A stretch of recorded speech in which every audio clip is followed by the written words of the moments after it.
Hello दोस्तों, study mode में आपका स्वागत है। बिहार पुलिस कांस्टेबल भर्ती 2020-21 ये हमारे बुक के प्रैक्टिस सेट 5 का टेस्ट 5 है। अगर अच्छे से आप प्रैक्टिस सेट लगाते होंगे तो इसमें भी अच्छा स्कोर कीजिएगा। सभी क्वेश्चन आपको देखना है और अपना स्कोर भी कमेंट बॉक्स में बताते चलना है। इस बात को ध्यान में रखिएगा कि जितना भी क्वेश्चन है ये सभी सिलेबस पर आधारित मैं क्वेश्चन कराता हूँ। और अगर अच्छे से मेरे बुक से आप टेस्ट लगाते होंगे तो आप इसमें स्कोर भी अच्छा करेंगे। काफ़ी लोग स्कोर बताते हैं, अच्छा लगता है। तो चलिए स्टार्ट करते हैं। सबसे पहला क्वेश्चन है कि निम्न में से कौन सा ग्रंथ जैन धर्म से घनिष्ठ संबंध रखता है। इसमें से कौन सा ग्रंथ है जो कि जैन धर्म से घनिष्ठ संबंध रखता है, ये आपको बताना है। तो पहले के आंसर क्या हो जाएगा? भगवती सूत्र। भगवती सूत्र जो है यह जैन धर्म से घनिष्ठ संबंध रखता है। अगर आपसे ये पूछे कि जैन धर्म के वास्तविक संस्थापक कौन थे, तो जैन धर्म के वास्तविक संस्थापक आपको 24वें तीर्थंकर आपको माने जाते हैं, जो महावीर जी है उनको। यहाँ पर याद रखिएगा, जैन धर्म के जो भगवती सूत्र है इसमें क्या वर्णन किया गया है। तो इसमें महावीर स्वामी जो है उनके जीवन और कृत्यों और अन्य जो उस समय की घटना घटा था उसका वर्णन किया गया है। ठीक। और इनके एक प्रिय शिष्य थे इंद्रभूति, इनके साथ इनका वार्तालाप भी इस माध्यम से इसमें लिखा हुआ है। ठीक। और कितने वार्तालाप हुआ था तो कितने सिद्धांत भी लिखे निकले गए थे, निकले बातों से, तो वो भी इसमें है। ठीक। तो पहले का आंसर क्या हो जाएगा? ए हो जाएगा। क्वेश्चन नंबर देखिए, क्वेश्चन नंबर दूसरा है कि निम्न में से कौन सी रचना हर्ष द्वारा रचित नहीं है। क्वेश्चन ध्यान से पढ़ना है, जल्दीबाजी में क्वेश्चन नहीं लगाना है। ऐसे ही क्वेश्चन जब नहीं छूट जाता है तो जल्दीबाजी में ऑप्शन देखते ही लोग लगाकर चले आते हैं। ये क्वेश्चन है कि निम्न में से कौन सी रचना हर्ष द्वारा रचित नहीं है। ठीक। तो हर्ष द्वारा कौन सी रचना नहीं रचित है? तो हर्ष चरित्र नहीं रची है। बाकी रत्नावली, नागानंद, प्रियदर्शिका, ठीक, ये सभी जो रचनाएं हैं ये आपको तीनों ये आपको हर्ष द्वारा रचित है। लेकिन ये हर्ष चरित्र जो है ये हर्ष द्वारा रचित नहीं है। तो ये किसके द्वारा रचना किया गया है? तो ये वाणभट्ट द्वारा रचना किया गया है। ठीक। और इसमें किसमें, तो देखिए हर्ष चरित्र की रचना वाणभट्ट ने की थी। इसमें वर्धन जो वंश है इसके इतिहास का स्रोत माना जाता है। ठीक, इस ध्यान में रखिएगा। और इसे ऐतिहासिक विषय पर प्रथम आपको गद्य काव्य लिखने का प्रथम सफल प्रयास कहा जाता है। ठीक। गद्य काव्य जो लिखने का प्रथम सफल प्रयास बोलेगा कि कौन से आपको कहा जाता है बुक पर, तो ये आपको लिखना होगा हर्ष चरित्र। ठीक। तो इसको याद रखिएगा। आगे चलते हैं। हर्ष चरित्र में क्या है? तो हर्ष चरित्र में इसका अलग अलग अध्याय है, जिसमें 5 में सम्राट हर्षवर्धन का जीवन चरित्र लिखा हुआ है। जो 5वां अध्याय उसमें आपको हर्ष चरित्र के जीवन लिखा हुआ है, ये ध्यान में रखिएगा। आगे चलते हैं। क्वेश्चन नंबर 3 देखिए कि बाबर की आत्मकथा ताजुके ए बाबरी किस भाषा में लिखी गई है। तो बाबर ने खुद अपना आत्मकथा लिखा था ताजुके ए बाबरी। ठीक, ये आपको तुर्की भाषा में लिखी गई थी। तुर्की भाषा याद रखिएगा। तो इसका आंसर क्या हो जाएगा? ए हो जाएगा। देखिए ए हो जाएगा। ये देखिए चारों ऑप्शन मैंने नहीं दिखाया। ठीक, देखिए ए हो जाएगा इसका आंसर। ठीक। अब देखिए ये जो है, ठीक, इसका अनुवाद भी किया गया था। ताजुके बाबरी का अनुवाद किया गया था। तो फारसी में अनुवाद पूछ सकता है किसने किया था, तो अब्दुल रहीम खाने खाना ने फारसी में अनुवाद किया था इसका। अगर यही पूछे कि इंग्लिश में अनुवाद किसने किया था इसका, तो श्रीमती वेवरेज ने अंग्रेजी में इसका अनुवाद किया था ताजुके बाबरी का। ठीक। एक बात ध्यान में रखिएगा, जो बाबर है इसी का आत्मकथा का ताजुके बाबरी नाम है। और बाबर जो है ये मुगल वंश के संस्थापक माना जाता है भारत में। ठीक, ये याद रखिएगा। और बाबर कब मुगल वंश की स्थापना याद किया था? तो 1526 में, जब आपको पानीपत के प्रथम युद्ध हुआ था तो इब्राहिम लोदी को हराकर यहाँ पर मुगल वंश की नींव डाला था। तो बाबर के बाद उसके बेटा आया था हुमायूं। हुमायूं कुछ सालों के लिए निर्वासित हो गए, मींस की भारत उसको छोड़ना पड़ा था कि वो शेर शाह सूरी के कारण, क्योंकि शेर शाह सूरी ने उनको हरा दिया था। ठीक। फिर उनके बेटा फिर आपको शेर शाह सूरी जब मारे गए थे, ठीक, अपने ही तोप के खराना में मारे गए थे वो। ठीक। तो यहाँ पर याद रखिएगा कि जब उसके बाद फिर हुमायूं आया तो हुमायूं का बेटा कौन बना? तो हुमायूं का अकबर। अकबर और उसके संरक्षक जो थे ये बैरंग खां थे। अकबर के बाद फिर आपको क्या आता है? तो ये याद रखिएगा, जहांगीर का स्थान आता है। फिर जहांगीर के बाद किसका स्थान आता है? तो शाहजहां, जो कि ताजमहल वाला। ठीक, शाहजहां। और फिर उसके बाद किसका आता है? तो जिंदा पीर के नाम से जाना जाता है, औरंगजेब का स्थान आता है। ठीक।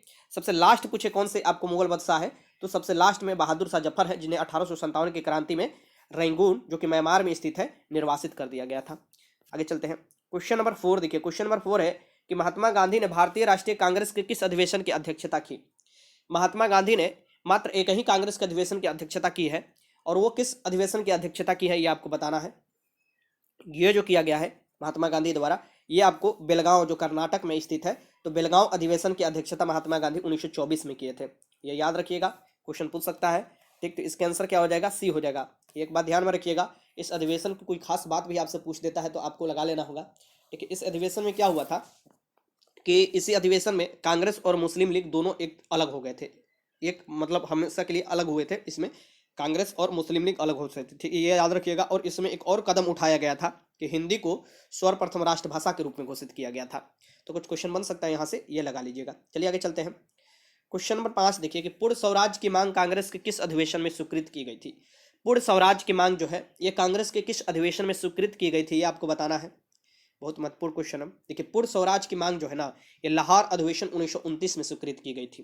ठीक है, लाहौर अधिवेशन भी जब हुआ था ना, तो उसमें भी अध्यक्ष तौर पर महात्मा गांधी को ही लोग चुने थे, लेकिन महात्मा गांधी ने अपनी अध्यक्षता किसको दे दिया था, तो जवाहरलाल नेहरू। ठीक, तो ये पूछ सकता है कि उस समय की अध्यक्षता किसने किया था, तो जवाहरलाल नेहरू ही लगाइएगा। ठीक, और इसमें पूर्ण आपको स्वाधीनता की मांग रखी गई थी, यह ध्यान में रखिएगा, क्वेश्चन अगर आपसे पूछता है तो। और आपको 31 दिसंबर 1929 को मध्यरात्रि के दिन आपको जो कांग्रेस के सभी लोग हैं ये आपको झंडा भी फहराए थे। ठीक, और यहाँ 1930 में पूर्ण स्वतंत्रता दिवस मनाने की सोचे थे। ठीक, तो ये सब आपको याद रखना है, क्वेश्चन पूछ सकता है। तो 5 के आंसर क्या हो जाएगा यहाँ पर, बी हो जाएगा। आगे चलते हैं। क्वेश्चन नंबर देखिए, क्वेश्चन नंबर 6 है कि सूर्य ग्रहण के दौरान, सूर्य ग्रहण जब लगता है कब से लगता है, मतलब कैसे लगता है, सूर्य ग्रहण के दौरान क्या होता है। तो इसका आंसर क्या हो जाएगा कि सूर्य ग्रहण के दौरान जो होता है, सूर्य और पृथ्वी के बीच में क्या आ जाता है, चंद्रमा आ जाता है। सूर्य अमावस्या को होता है जब जब किस दिन, तो सूर्य एवं पृथ्वी के बीच में चंद्रमा आ जाए और सूरज की सूरज की प्रकाश की बजाय चंद्रमा की रोशनी पृथ्वी पर पड़े, तो वही सूर्य ग्रहण में इसकी सूरज वाला प्रकाश छेक लेता है चंद्रमा। ठीक, तो ये आपको क्या कहलाता है, सूर्य ग्रहण कहलाता है। ठीक, तो इसका आंसर क्या हो जाएगा, इसका आंसर क्या हो जाएगा, बी हो जाएगा। सूर्य ग्रहण बड़ी खतरनाक भी होता है, नंगी आंखों से सूर्य ग्रहण नहीं देखना चाहिए। क्यों नहीं देखना चाहिए, तो सूर्य ग्रहण के समय बड़ी मात्रा में पराबैंगनी किरण निकलती है, और पराबैंगनी किरण तो आपको पता ही है कि कितना नुकसान पहुंचा सकता है, क्योंकि सूरज के पराबैंगनी किरण को ही ना ओजोन छानता है, O3 जिसका फॉर्मूला होता है, ओजोन जो परत है जो समताप मंडल में पाया जाता है। ठीक, ये सब याद रखिएगा। आगे चलते हैं। क्वेश्चन नंबर 7 देखिए कि जब किसी ठोस को गर्म करने पर वह सीधे गैस में परिवर्तित हो जाता है तो इस प्रक्रिया को कहते हैं। जब किसी ठोस को गर्म कीजिएगा तो सीधे गैस में परिवर्तन हो जाएगा, जैसे कि कपूर हुआ, नेफ्थलीन हुआ, ये सब जो है ना सीधे आपको ठोस से आपको गैस में परिवर्तित हो जाते हैं। ठीक, इन्हें बोला जाता है प्रक्रिया को ऊर्ध्वपातन बोला जाता है। ठीक, तो 7 का आंसर क्या हो जाएगा, सी हो जाएगा। आगे चलते हैं। क्वेश्चन नंबर 8 देखिए कि विश्व में प्राकृतिक रबर का अग्रणी उत्पादक देश है। विश्व में प्राकृतिक रबर का अग्रणी उत्पादक देश कौन सा है, ये आपको बताना है, महत्वपूर्ण क्वेश्चन है। ठीक, तो यहाँ पर मैं आपको बता दूं कि इसका ऑप्शन सारा देख लीजिए। जैसे भारत में अगर पूछे तो केरल लगाइएगा, लेकिन अगर पूरा विश्व में पूछे तो थाईलैंड आपको लगाना होगा। थाईलैंड, मलेशिया, इंडोनेशिया, ये सब अग्रणी देश है आपको उत्पादन की दृष्टि से। ठीक, तो 8 का आंसर क्या हो जाएगा, सी हो जाएगा, ये ध्यान में रखिएगा। भारत में अगर पूछे सबसे ज्यादा कहाँ होता है, तो केरल वाला क्षेत्र में होता है, केरल में होता है। ठीक, मलबार वाला क्षेत्र में। 9 के क्वेश्चन देखिए, 9 का, निम्न में से किसे अहस्तक्षेप की नीति सिद्धांत भी कहा जाता है। अहस्तक्षेप की नीति सिद्धांत भी कहा जाता है, ये आपको बताना है किसे कहा जाता है इसमें से। ठीक, अगर आप सिर्फ संविधान पढ़ते होंगे तो ये क्वेश्चन नहीं लगा सकते, लेकिन अगर शासन पढ़ते होंगे, शासन व्यवस्था, तो ये क्वेश्चन लगा सकते हैं अगर एनसीईआरटी अब पढ़े होंगे तो। इसे व्यक्तिवाद को कहते हैं, व्यक्तिवाद को ही क्या बोला जाता है, अहस्तक्षेप की नीति कहा जाता है, या अहस्तक्षेप की नीति के सिद्धांत कहा जाता है। ये क्या होता है अहस्तक्षेप की, देखिएगा कि व्यक्तिवाद यह मानता है कि व्यक्ति विवेक युक्त प्राणी है, मीन्स कि आपको उसके पास विवेक तो है ही, तो आप ही जान रहे हैं, और पूरी तरह से अपनी क्षमता और भाग्य के स्वामी भी होता है। स्पष्ट है कि व्यक्ति को सिर्फ और सिर्फ व्यक्ति होने के कारण ही उनको संपूर्ण स्वतंत्रता मिलती है। ठीक, और सम्मान भी मिलना चाहिए। तो यही आपको क्या कहता है, ये कहलाता है आपको अहस्तक्षेप की नीति, यही बोलता है व्यक्तिवाद के सिद्धांत को। ठीक, तो ये याद रखिएगा, 9 के आंसर ए हो जाएगा। क्वेश्चन नंबर 10 है कि सर्वप्रथम किसने संवैधानिक शासन का सिद्धांत प्रतिपादित किया था। सर्वप्रथम किसने संवैधानिक शासन का सिद्धांत प्रतिपादित किया था, ये आपको बताना है, क्वेश्चन पूछ सकता है, क्वेश्चन पूछता है। तो ये इसका आंसर क्या हो जाएगा, इसका आंसर हो जाएगा आपका जॉन लॉक। जॉन लॉक ने ही सबसे पहले आपको संवैधानिक शासन के सिद्धांत प्रतिपादित किए थे। ये क्या कहलाता है, तो संवैधानिक शासन के सिद्धांत कहने का मतलब ये है आपको, जैसे कि संवैधानिक शासन का सिद्धांत जो कहता है कि लोग, जो उसके मत के अनुसार राज्य की जो स्थापना हुआ है, ये लोगों ने अपनी अनुबंध मिस की कॉन्ट्रैक्ट कर कर एक दूसरे से मिलजुल कर, कि आप ये मानेंगे आप वो, मतलब कि ऐसे मिलजुल कर ये शासक, एक इसके शासक भी चुना गया, जो कि शासक भी इसी बात के पक्षधर था, और ये बना है। ठीक, ये याद रखिएगा, इसमें शासक का भी महत्वपूर्ण भूमिका होता है। ठीक, वो आपको ये नहीं होगा कि वो अब तनाशाही हो जाएगा और अब लोगों के विरुद्ध चला जाएगा, नहीं। तो शासक का यह कर्तव्य क्या होता है कि व्यक्ति की जीवन स्वतंत्रता तथा संपत्ति की रक्षा करे। जो हम लोग जैसे अब यहाँ पर दे ही दिया कि आपको संवैधानिक शासन का सिद्धांत, तो कुछ तो संविधान में वर्णन होगा और उसी के अकॉर्डिंग शासन करना होगा। अगर उसके अकॉर्डिंग नहीं शासन करते हैं तो फिर जनता उखाड़ कर फेंक देगी। ठीक, तो इसका हो जाएगा जॉन लॉक ने दिया था, ये याद रखिएगा। 10 का आंसर ए हो जाएगा। क्वेश्चन नंबर 11 देखिए कि भारतीय संविधान का कौन सा भाग संविधान की आत्मा कहलाता है। भारतीय संविधान के कौन से भाग भारतीय संविधान की आत्मा कहलाता है, ये आपको बताना है। ये देखिए, अगर भाग में प्रस्तावना देता तो आप आराम से लगा लेते, लेकिन यहाँ पर प्रस्तावना कहीं दिया हुआ नहीं है। और आर्टिकल 32 देखिएगा, जिसे संवैधानिक उपचारों का अधिकार कहा जाता है, जो कि आर्टिकल 32 के तहत सीधे सुप्रीम कोर्ट आप जा सकते हैं। ठीक, अपना अगर फंडामेंटल राइट का उल्लंघन होता है तो इसे आपको संविधान के आत्मा कहते। किसने कहा था? तो डॉक्टर भीमराव अंबेडकर ने कहा था। ठीक, और आर्टिकल 32 के तहत ये जो संवैधानिक उपचारों का अधिकार है आर्टिकल 32 में ही वर्णन है। इसमें 5 रेट भी जारी करने के लिए बोला जाता है। बंदी प्रतिष्ठित, इसकी जो भी बंदी है उसको जल्दी से 24 घंटे के अंदर प्रतिष्ठित करो।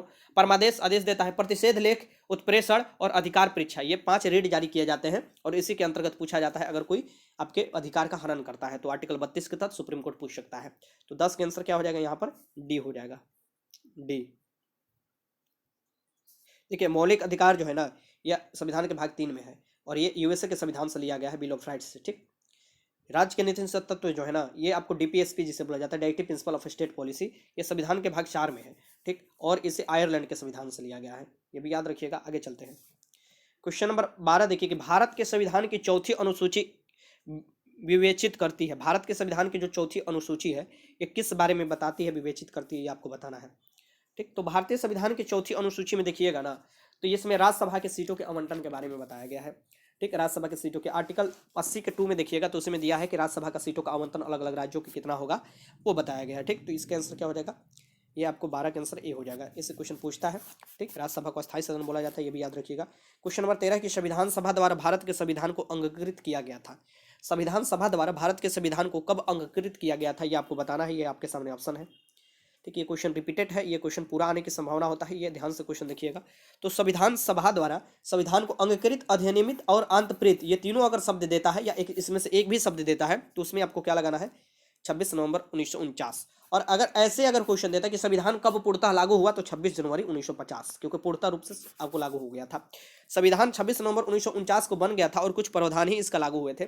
ठीक, ये ध्यान में रखिएगा। जब संविधान पूर्णतः लागू हुआ था तो इसमें 22 भाग, 395 अनुच्छेद जो 26 जनवरी 1950 को लागू हुआ था और 8 अनुसूची थी। अभी फिलहाल में इसमें आप देखिएगा कि 22 भाग, 395 अनुच्छेद और 12 अनुसूचियां हैं। ये सब आपको याद रखना है। आगे चलते हैं, क्वेश्चन नंबर 14 है कि संविधान के अंतर्गत मूल अधिकारों का संरक्षक निम्नलिखित में कौन है। आपको संविधान के अंतर्गत जो मूल अधिकार दिया गया है उसके संरक्षक निम्न में से कौन सा है, ये आपको बताना है। संविधान के कुछ ज़्यादा ही मैंने इसमें क्वेश्चन ले लिया हूँ। ठीक, ये क्योंकि संविधान का कुछ क्वेश्चन आपको इतिहास में भी मिलते हैं तो वो आप मत समझिए जैसे कि आपको अधिनियमित अंतप्रेरित वाला जो है ये इतिहास में भी क्वेश्चन बन जाता है। और संविधान के अंतर्गत मूल अधिकारों के संरक्षक निम्नलिखित में कौन है, तो आपको पता ही है, ये न्याय योग्य है। और न्याय योग्य है तो इसका आपको कोई ना कोई आपको सुरक्षा भी करेगा, संरक्षक बनेगा, तो यह न्यायपालिका है सुप्रीम कोर्ट आर्टिकल 32 के तहत। और इसे मतलब कि ये तो फंडामेंटल राइट के उल्लंघन में आपको जारी करता है और ऐसे संरक्षक के रूप में आपको न्यायपालिका होता है संविधान का ये, और सबसे बड़ा शक्ति सुप्रीम कोर्ट के पास होता है। क्वेश्चन नंबर 15 है कि एकाधिकार होता है, एकाधिकार किसे कहा जाता है। एकाधिकार खुद से ही आपको समझ में आ जा रहा होगा कि एकाधिकार का शाब्दिक अर्थ होता है अकेला विक्रेता। क्या होता है? अकेला विक्रेता। ठीक, एकल फर्म उद्योग को ही हम लोग एकाधिकार कहते हैं। उसका पूरा अधिकार होगा, एक ही होगा और पूरे बाजार पर या पूरे क्षेत्र पर वो अधिकार करेगा। वो कुछ चाहेगा तो बेचेगा, कुछ चाहेगा तो उसका दाम बढ़ा देगा। तो एकाधिकार जो होता है ये बहुत खतरनाक चीज होता है। ठीक, 15 के आंसर क्या हो जाएगा यहाँ पर बी हो जाएगा। आगे चलते हैं, क्वेश्चन नंबर 16 देखिए कि निम्नलिखित में से किस पंचवर्षीय योजना में मानव संसाधन के विकास को सभी विकास परिवर्तन का केंद्र बिंदु माना है। ठीक, इसमें से कौन से पंचवर्षीय योजना में मानव संसाधन के विकास को सभी विकास परिवर्तन का केंद्र बिंदु माना गया, ये आपको बताना है। क्वेश्चन पूछ सकता है। तो ये 8वीं पंचवर्षीय योजना में मानव संसाधन के विकास को सभी प्रयत्नों का केंद्र बिंदु माना गया है। ठीक, 8वीं पंचवर्षीय योजना कहा गया, आंसर हो जाएगा ये ए। 5वीं पंचवर्षीय योजना में आपको गरीबी हटाओ का नारा दिया गया था। ठीक, ये भी याद रखिएगा। और पहली में आपको कृषि पर, दूसरी पर उद्योग पर ध्यान दिया गया था। पंचवर्षीय योजना, पहली पंचवर्षीय योजना में कृषि पर और दूसरी पंचवर्षीय योजना में आपको उद्योग पर। ठीक, क्वेश्चन नंबर 17 है कि भारत में मुद्रास्फीति को मापने के लिए प्रयोग में लाया जाता है। भारत में मुद्रास्फीति को मापने के लिए क्या प्रयोग में लाया जाता है, ये आपको बताना है। ठीक, तो भारत में मुद्रास्फीति को मापने के लिए क्या प्रयोग में लाया जाता है, तो इसका आंसर हो जाएगा आपका बी, थोक मूल्य सूचांक। भारत में मुद्रास्फीति को मापने के लिए प्रयोग में औसत मूल्य सूचांक का प्रयोग करते हैं, जिसका सबसे उचित मापक थोक मूल्य सूचांक है। ठीक, ये याद रखिएगा। इसमें 435 उत्पादों का औसत मूल्य लिया जाता है। ठीक, तो यहाँ पर 17 के आंसर क्या हो जाएगा, बी हो जाएगा। आगे चलते हैं, क्वेश्चन नंबर 18 देखिए, शुद्ध राष्ट्रीय उत्पाद है। शुद्ध राष्ट्रीय उत्पाद कैसे गणना की जाती है, शुद्ध राष्ट्रीय उत्पाद का, ये आपको बताना है। आपके सामने ऑप्शन है शुद्ध राष्ट्रीय आय, उसमें से आपको क्या घटा देना होगा, तो घिसावट व्यय के बराबर होता है, ये आपको घटा देना होगा और ये यहाँ पर निकल कर आ जाएगा। ठीक, तो या याद रखिएगा 18 का आंसर क्या हो जाएगा, यहाँ पर सी हो जाएगा। सबसे पहले प्रति व्यक्ति आय भारत में किसने गणना किया था, तो दादा भाई नौरोजी ने, ये भी याद रखिएगा। उन्हें वृद्ध पुरुष, भारत के वृद्ध पुरुष के नाम से भी उन्हें जाना जाता है, ठीक, ओल्ड मैन, ये याद रखिएगा। क्वेश्चन नंबर 19 देखिए कि जीवों और पर्यावरण में अन्योन्य क्रिया के अध्ययन को कहा जाता है। जीव और पर्यावरण में अन्योन्य क्रिया के जो आपको अध्ययन है उसे क्या कहा जाता है, ठीक, जीव और पर्यावरण एक दूसरे पर आधारित है, तो ये जो आपको कहा जाता है इसे परिस्थितिकी बोला जाता है। क्या बोला जाता है, परिस्थितिकी, इकोलॉजी जिसे बोला जाता है। ठीक, जिसका आंसर क्या हो जाएगा, बी हो जाएगा, इसका आंसर परिस्थितिकी बी हो जाएगा। ठीक, अब यहाँ पर मैं आपको बता दूं कि जो इकोलॉजी है, ठीक, इसका सबसे पहले नामकरण जो किया गया था ये अर्नस्ट हेकेल द्वारा किया गया था। अर्नस्ट हेकेल ने ही 1869 में, ठीक, इसको इकोलॉजी शब्द को ओकियोलॉजियो के रूप में बताया था, जिसका मतलब होता है इकोलॉजी। ठीक, इसका ओकियोस मीन्स हाउस होता है और लोगस मीन्स स्टडी होता है, इकोलॉजी इसको बना बनाकर, ठीक, ये याद रखिए। इसमें क्या होता है, तो परिस्थितिकी के अंतर्गत जीवधारी जैसे पेड़ पौधे जंतु के जहाँ निवास करते हैं वास स्थान और उन पर पड़ने वाले वातावरण के प्रभाव का अध्ययन किया जाता है परिस्थितिकी में। ठीक, इसका आंसर क्या हो जाएगा यहाँ पर, बी। क्वेश्चन नंबर 20 देखिए कि निम्न में से कौन सा रोग घरेलू मधुमक्खी द्वारा संचालित नहीं होता है। ये कौन सा रोग है जो कि घरेलू मधुमक्खी द्वारा संचालित नहीं होता है, ये आपको बताना है। तो इसमें से क्या हो जाएगा, पीत ज्वर। ठीक, पीत ज्वर जो हो, इलो फीवर, ये आपको, ये एक प्रकार के मच्छर द्वारा आपको संचालित होता है और ये विषाणु जनित रोग है। ठीक, पीत ज्वर। ठीक, तो ये याद रखिएगा, ये मक्खी द्वारा नहीं, मच्छर द्वारा होता है। ठीक, तो ये पूछ रहा था कौन नहीं होता है, मक्खी द्वारा, डी हो जाएगा। क्वेश्चन नंबर 21 देखिए कि निम्न में से कौन से भौतिक परिवर्तन का उदाहरण है। इनमें से बताना है कि कौन से भौतिक परिवर्तन का उदाहरण है। ठीक, तो भौतिक परिवर्तन का उदाहरण आप देख लीजिए, चारों ऑप्शन देख लीजिए। देखिए भौतिक परिवर्तन किसे कहा जाता है, सबसे पहले मैं इसका आंसर बता देता हूँ, डी होगा। ठीक, इसका आंसर डी हो जाएगा। क्यों, इसमें से देखिए क्या दे रहा है, कागज का कटना एक भौतिक परिवर्तन है, काटना दे रहा है, जलाना नहीं। ठीक, इस बात को ध्यान में रखिएगा। पेड़ का काटना, ये भी काटना दे रहा है, जलाना नहीं, ये भी भौतिक परिवर्तन। जल का बर्फ बनना, ये भी भौतिक परिवर्तन। और दिए गए सभी विकल्प इसमें से हो जाएंगे, तो डी हो जाएंगे। अब मैं यहाँ पर मैं बताता हूँ कि क्या कहलाता है भौतिक परिवर्तन। देखिए भौतिक परिवर्तन में पदार्थ के भौतिक गुण जैसे कि आकार हुआ, रंग हुआ, अवस्था में परिवर्तन हो जाता है, लेकिन उसके रासायनिक में नहीं परिवर्तन होता है। ठीक, ये ध्यान में रखिएगा। और कोई नया पदार्थ नहीं बनता है।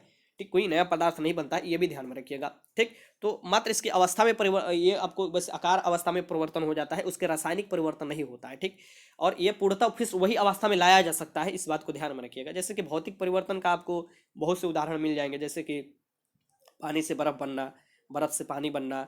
ठीक, और तौलियों को पानी, जो तौलिया होता है, तौलिया का पानी का सोख लेना, कागज के टुकड़े को फाड़ना या कागज को फाड़ना, तांबे को खींचकर उससे लंबा बनाना तार, ये सब जो होता है भौतिक परिवर्तन के अंतर्गत आते हैं। ठीक, तो क्वेश्चन पूछ सकता है। मोमबत्ती का जलना, मोमबत्ती का जलना जो है ना, ये भौतिक और रासायनिक दोनों परिवर्तन के अंतर्गत आते हैं, ये भी ध्यान में रखिएगा, क्वेश्चन पूछ सकता है। ठीक, देखिए क्वेश्चन नंबर 22 देखिए कि कोहरा कोलाइडी निकाय है। कोहरा जो है ये कोलाइडी निकाय है, किसका कोलाइडी निकाय है, ये आपको बताना है। तो कोहरे में परिक्षेपण माध्यम से गैस तथा परिक्षेपित प्रावस्था में द्रव होते हैं। परिक्षेपण माध्यम से गैस होता है और परिक्षेपित प्रावस्था में द्रव होते हैं, तो इसके आंसर क्या हो जाएगा, 22 का आंसर बी हो जाएगा, गैस और द्रव का है मिश्रण, कोहरा। ठीक, क्वेश्चन नंबर 23 देखिए कि न्यूटन का तीसरा नियम क्रिया प्रतिक्रिया के बराबर और विपरीत होता है, ये सिद्ध करता है। न्यूटन ने दिया था ना थर्ड लॉ, तीन लॉ न्यूटन ने दिया था, तो ये जो थर्ड लास्ट लॉ है उनका, इसकी तीसरा जो नियम है, इसमें ये क्या होता है, तीसरे नियम से क्या सिद्ध करते हैं वो। तो तीसरे नियम से आप देखिएगा कि ये भी सिद्ध होता है कि अगर कोई गोली मारता है तो जितना गोली तेजी से आगे की तरफ जाता है वो व्यक्ति भी पीछे की तरफ धक्का खाता है। ये इसी से निकाल सकते हैं, आपको तीसरे नियम से ही निकाल सकते हैं। और इसमें कौन से लगता है फॉर्मूला, था संवेग संरक्षण का सिद्धांत, m1 v1 = m2 v2, यही तो निकाल कर आप बनाते हैं। और संवेग किसे कहते हैं, एम भी आपको संवेग होता है। ठीक, तो ये आपको क्या हो जाएगा, इसमें संवेग संरक्षण का सिद्धांत मिलता है न्यूटन के तीसरे आपको नियम से। ठीक, तो इसका आंसर क्या हो जाएगा, ए हो जाएगा। और तीसरा नियम क्या कहता है, क्रिया के प्रति विपरीत प्रतिक्रिया होती है। ठीक, आगे चलते हैं। क्वेश्चन नंबर 24 देखिए कि मनुष्य की स्वरता की सीमा होती है, सुनने की सीमा। ठीक, जैसे श्रवध्वनि बोला जाता है, मनुष्य सुन सकता है, उसकी सीमा होती है, कितनी सीमा होती है ये आपको बताना है। तो ये होती है 20 हर्ट्ज से 20,000 हर्ट्ज, 20 हर्ट्ज से 20,000 हर्ट्ज, ये आपको फ्रीक्वेंसी को हर्ट्ज में मापा जाता है। और यहाँ पर याद रखिएगा ध्वनि की तीव्रता जो है ये डेसिबल में मापा जाता है ध्वनि का। तो यहाँ पर 20 हर्ट्ज से 20,000 हर्ट्ज के बीच में आपको मनुष्य ध्वनि सुन सकता है, 20 हर्ट्ज से कम नहीं सुन सकता है और 20 हर्ट्ज से ज़्यादा नहीं सुन सकता है ध्वनि, ये भी याद रखिएगा। तो इसका आंसर क्या हो जाएगा, 24 का आंसर ए हो जाएगा। इससे क्वेश्चन पूछता है तो आपको लगा लेना होगा। आगे चलते हैं। और आपको पूछ सकता है कि जो अभी अलग अलग जो ध्वनि जैसे डेसिबल में देता है, तो कितने आपको स्वीकार्य सीमा है कि मनुष्य को उतने स्तर पर सुन सकता है, और ऊपर से उसके ऊपर स्तर पर जाता है तो उसे प्रदूषण के रूप में बोला जाता है, ध्वनि प्रदूषण। तो 40 से 45 के बीच में यह सामान्य माना गया है डेसिबल में कि ध्वनि सुन सकते हैं मनुष्य, ये सामान्य माना गया है। क्वेश्चन नंबर 25 देखिए कि खाक में मिलाना मुहावरे का सही अर्थ है। खाक में मिलाना मुहावरे का सही अर्थ क्या होता है? लोग बोलते हैं ना कि तुम्हें हम खाक में मिला देंगे, तो मुहावरा लोकितिया तो आप पढ़े होंगे। तो खाक में मिलाना मुहावरे का सही अर्थ क्या होता है? नष्ट कर देना। क्या होगा? नष्ट कर देना। ठीक, तो 25 के आंसर क्या हो जाएगा? सी हो जाएगा। अब आपको बताना है कि ये